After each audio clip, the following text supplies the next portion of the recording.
ہزاروں نیتاؤں کو جنہوں نے ہندوستان کی گنگا جمنی تہذیب کو، ہندوستان کے محبت اور پریم کو بھید بھاؤ میں تبدیل کر رکھا ہے، اس نے شکشا اور گیان کہاں سے پراپت کیا؟ یاد رکھو، جس طرح اسکول، کالج، یونیورسٹی، آشرم اور تمام کے تمام دھرم استھان سر تن سے جدا کرنے کی تعلیم نہیں دیتے، ٹھیک اسی طرح علماء اور مدارس بھی سر تن سے جدا کرنے کی تعلیم نہیں دیتے۔ دھرم غلط نہیں ہوتا ہے، منش کا کرم غلط ہوتا ہے۔ جب جب دھرم کے ہانی ہوئی، باڑھی اسور ادھم ابھیمانی۔ اسلام میں تلوار کی لڑائی چھوٹی لڑائی ہے، من کے پاپ کو مارنا بڑی لڑائی ہے۔ کامیاب ہے وہ منش جو تیر اور تلوار کی لڑائی کو چھوڑ دے، بم اور بارود کی لڑائی کو چھوڑ دے، اپنے من کے پاپ کو پاک اور پوتر کرے، محبت اور پریم کی فضا کو، سدبھاونا کو پورے ہندوستان میں برقرار رکھے۔ یہی ہمارے پرکھوں نے ہم سب کو سندیش دیا ہے۔ آپ علیہ الصلوۃ والسلام کی سیرت، آپ علیہ الصلوۃ والسلام کی تعلیم ہم سب کو یہی دشا نردیش دیتی ہے۔ سل من قطع کا، اس سے رشتہ جوڑو جو تم سے رشتہ توڑنا چاہتا ہے۔ واعف عمن ظلم کا، اسے معاف کر دو جو تم پر ظلم و ستم کا بازار گرم کرتا ہے۔ سپریم کورٹ اور نیالے پر ہم سب کو یقین ہے، ہندوستان کے سمویدھان پر یقین ہے۔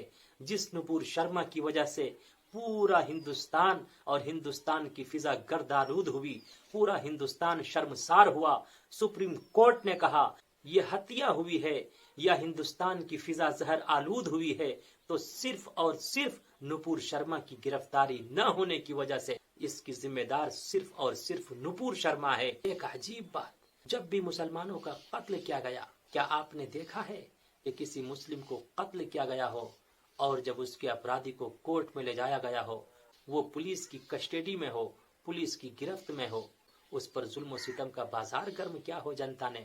لیکن آپ نے دیکھا کس طرح سے ظلم و ستم کا بازار گرم کیا۔ میں اپنے تمام چاہنے والوں سے بڑے پریم سے کہتا ہوں کہ ہندوستان کے قانون کو اپنے ہاتھ میں مت لو اور معاف کرنے کا جذبہ اپنے اندر ہونا چاہیے۔ کالی کملی والے مصطفیٰ صلی اللہ علیہ وسلم نے تو اسے بھی معاف کر دیا جو آپ کی گردن اتارنے کے لیے آیا تھا۔ ایک یہودی، ایک کرسچن رات کی تاریکی میں آتا ہے، ہاتھ میں تلوار لے کر آتا ہے، کلام گستاخانہ ہے، نہ ادب ہے نہ احترام ہے، آ کر کہتا ہے اے محمد میں تیرا مہمان ہوں، دور سے آیا ہوں، تھکا ماندہ ہوں، سب سے پہلے مجھے بھوجن کراؤ۔ اور دنیا والوں اور اپنے آپ کو شاق نبی کہنے والوں، سر تن سے جدا کا نعرہ لگانے والوں، کان کھول کر سن لو، کالی کملی والے مصطفیٰ صلی اللہ علیہ وسلم نے اس مہمان سے کہا آپ تشریف رکھیے۔ وہ بیٹھے، آپ کے گھر میں جو کھانا حاضر تھا آپ نے اسے بھوجن کرایا۔ اس کے بعد وہ مہمان کہتا ہے اے محمد تو نے مجھے بھوجن بھی کرایا، تو نے میرا سمان بھی کیا، تو نے میرا ادب و احترام بھی کیا، اب میرے آرام کے لیے بستر لگا دو۔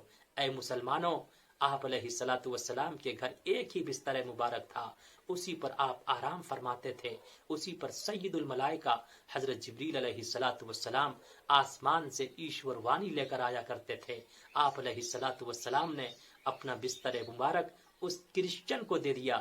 وہ کرسچن بستر پر لیٹتا ہے، دل ہی دل میں سوچتا ہے میں برسوں سے جو سنتا چلا آ رہا تھا، آخری نبی محمد ہوں گے، ان کے اخلاق و کردار بہت عمدہ ہوں گے، یہ بات، یہ اوصاف، یہ چال، یہ چلن ان میں پائی جا رہی ہے، ہو نہ ہو آخری نبی یہی ہے، لیکن ایک مرتبہ اور آزماؤں گا۔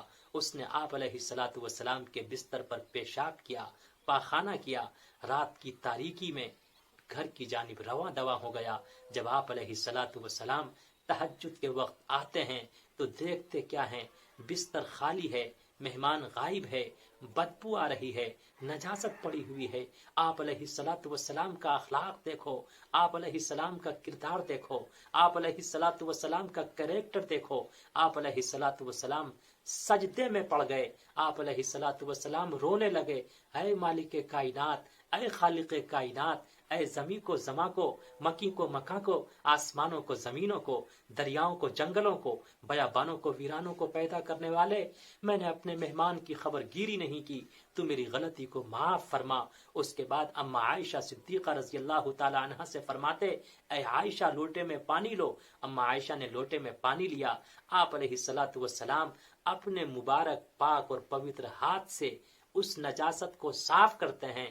اما عائشہ صدیقہ رضی اللہ تعالی عنہا جو ازواج میں خلیقہ تھی، کائنات میں باسلیقہ تھی، باغ نبوت کی اندلیبہ تھی، حبیب خدا کی حبیبہ تھی، امت پہ شفیقہ تھی، کائنات میں بڑی باسلیقہ تھی، اما عائشہ پانی ڈال رہی ہیں، آپ صاف کر رہے ہیں۔ اچانک آپ علیہ الصلوۃ والسلام کا سچا بھگت بلال حبشی آ گیا۔ بلال حبشی اس منظر کو دیکھ کر تڑپ گئے۔ بلال حبشی نے فرمایا کہ یا رسول اللہ، میں آپ کا خادم اور غلام ہوں، آپ یہ کام میرے سپرد کیجئے۔ آپ علیہ الصلوۃ والسلام نے فرمایا، او میرے بلال، کل قیامت کا دن ہوگا، تمام انبیاء جمع ہوں گے، اولیاء جمع ہوں گے، اقطاب جمع ہوں گے، ساری انسانیت جمع ہوگی۔ اس وقت ایشور اور پرماتما اس مہمان کے بارے میں کوشچن کرے گا، پرشن پوچھے گا، تو یہ سوال مجھ سے ہوگا نہ کہ تم سے ہوگا، اس لیے بستر تو میں ہی صاف کروں گا۔ جو آپ علیہ الصلوۃ والسلام کے سر کو تن سے جدا کرنے کے لیے آیا تھا، آپ علیہ الصلوۃ والسلام کا اس کے ساتھ یہ ویوہار تھا۔ اے مسلمانوں، آج تم نے یہ نعرہ کہاں سے کر لیا؟ سر تن سے جدا، سر تن سے جدا۔ ایسی تعلیم نہ کوئی مولوی دیتا ہے، نہ کوئی مدرسہ دیتا ہے، نہ کوئی اسکول دیتا ہے۔ اور میں تمام ہندوستانی بھائیوں سے کہوں گا، سناتنی بھائیوں سے بھی کہوں گا کہ دھرم غلط نہیں ہوتا، منوش کا کرم غلط ہوتا ہے۔ گیتا کا شلوک ہے، کرم از ورشپ، کرم ہی پوجا ہے۔ آج ہاتھ میں مالا ہے، گلے میں مالا ہے، لیکن دل سراپا کالا ہے۔